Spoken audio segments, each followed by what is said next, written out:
Hello guys, welcome to my channel Austin pharma education. दोस्तों, पिछले lecture में हमने पढ़ा सेल का डिफिनीशन और प्लांट और एनिमल सेल में डिफरेंस।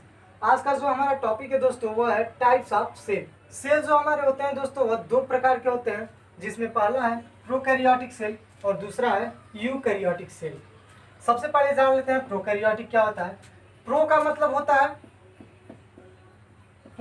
होता है बिफोर और कैरियन का मतलब होता है न्यूक्लियस।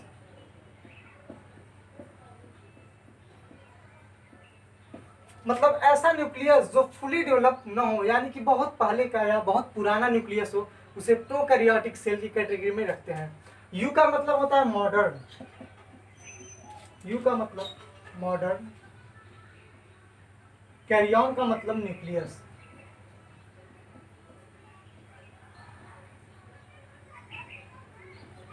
कहने का मतलब यह है कि ऐसा सेल जिसका न्यूक्लियस प्रोकैरियोटिक से ज्यादा डेवलप है उसे हम यूकैरियोटिक सेल की कैटेगरी में रखते हैं। अब देखते हैं मेन क्या डिफरेंस हमारे होते हैं प्रोकैरियोटिक और यूकैरियोटिक सेल में। जो पहला डिफरेंस है वो यह है न्यूक्लियर मेम्ब्रेन, यानी कि केंद्रक झिल्ली।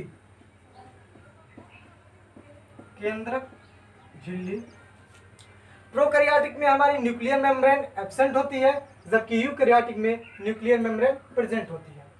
दूसरा न्यूक्लियोप्लाज्म, यानी कि केंद्रक द्रव्य। केंद्रक द्रव्य और न्यूक्लियोलस मतलब केंद्रिका। केंद्रक द्रव्य और केंद्रिका हमारे प्रोकैरियोटिक में एब्सेंट होती है, जबकि यूकैरियोटिक में प्रेजेंट होती है। तीसरा जो डिफरेंस है active cell organelle, plasma membrane, Golgi body, endoplasmic reticulum, lysosome are absent. यानी कि जो हमारे कोशिकांग होते हैं, ऑर्गेनेल का मतलब कोशिकांग,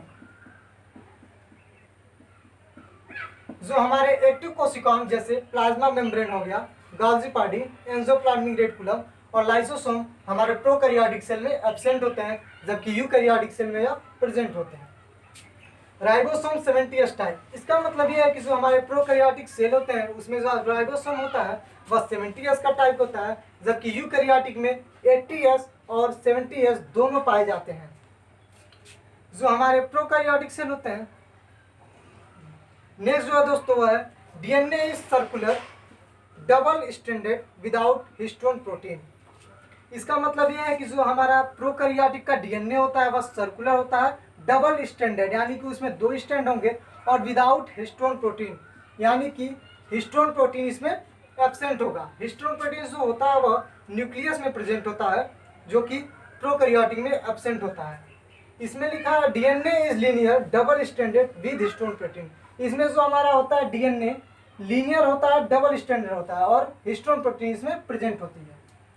नेक्स्ट जो डिफरेंस है वैक्यूल आर एब्सेंट। जो हमारा प्रोकैरियोटिक सेल होता है उसमें वैक्यूल नहीं पाई जाती, जबकि यूकैरियोटिक में हमारा वैक्यूल प्रेजेंट होता है।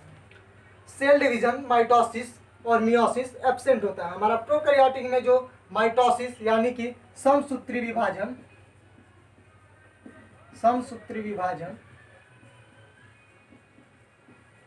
मियोसिस अर्धसूत्री विभाजन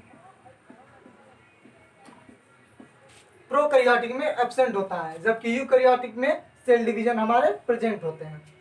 जो एग्जांपल है हमारे प्रोकैरियोटिक का, बैक्टीरिया, साइनोबैक्टीरिया और माइकोप्लाज्मा, ये तीन प्रोकैरियोटिक के एग्जांपल हैं।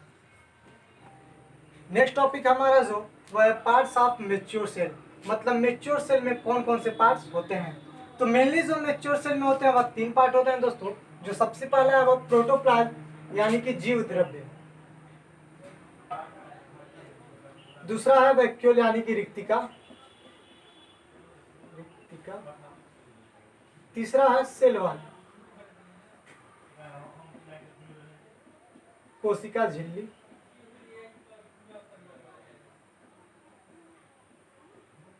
तो सबसे पहले बात करेंगे प्रोटोप्लाज्म की। प्रोटोप्लाज्म में फर्स्ट टॉपिक है पुरकिंजे 1840 गिव द टर्म प्रोटोप्लाज्म।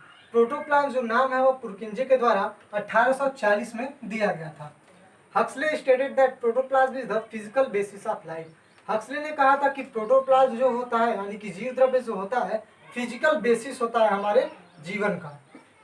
उसके बाद फिजिकल प्रॉपर्टी देख लेते हैं प्रोटोप्लाज्म की। पहला जो प्रॉपर्टी है वो है क्लियर, यानी कि जो प्रोटोप्लाज्म होता है वह क्लियर होता है। कलरलेस, यानी कि इसमें कोई कलर नहीं होता है। विस्कस का मतलब होता है गाढ़ा होता है, और जेली लाइक सब्सटेंस होता है। यहाँ जो पीएच होता है प्रोटोप्लाज्म का वो होता है 6.8, यानी कि स्लाइटली एसिडिक होता है।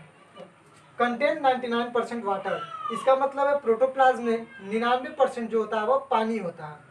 उसके बाद है ciliary and amoeboid movement present, यानी कि जो हमारा प्रोटोप्लाज्म होता है उसमें सिलियरी और अमीबॉइड यानी कि अमीबा के जैसे मूवमेंट पाए जाते हैं। प्रोटोप्लाज्म के दो पार्ट होते हैं, पहला है साइटोप्लाज्म और दूसरा है न्यूक्लियस। साइटोप्लाज्म का मतलब हो गया कोशिका द्रव्य, कोशिका द्रव्य। न्यूक्लियस का मतलब केंद्रक। न्यूक्लियस को हम आगे पढ़ेंगे। अब बात करते हैं साइटोप्लाज्म की। जो साइटोप्लाज्म होता है part of protoplasm between plasma membrane and nucleus.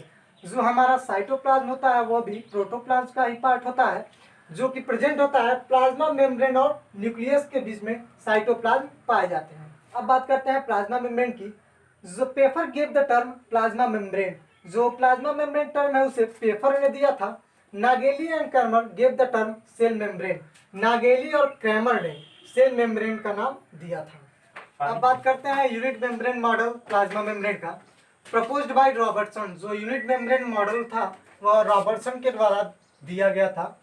इसमें क्या होता है, phospholipid bilayer sandwiched bye protein. जो हमारी फास्फोलिपिड की दो लेयर होती है वह प्रोटीन के द्वारा सैंडविच्ड होती है। इसका मतलब यह है कि सबसे पहले प्रोटीन की लेयर होगी, फिर फास्फोलिपिड की, फिर फास्फोलिपिड की, उसके बाद प्रोटीन की लेयर होगी। इसीलिए इसे phospholipid bilayer sandwiched bye protein कहते हैं।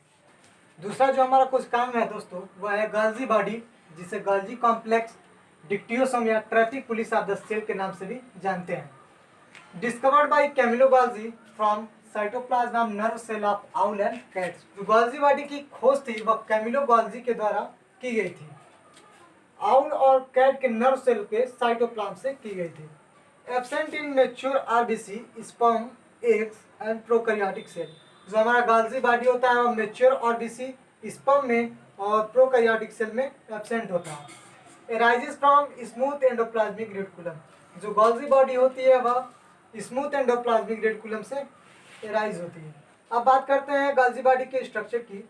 स्ट्रक्चर देखने पे हमको दो चीज़ें मेनली मिलती हैं, जिसमें पहला है सिस्टर्नी और दूसरा है vesicles. The membrane of cisternae and vesicle are made up of lipoprotein.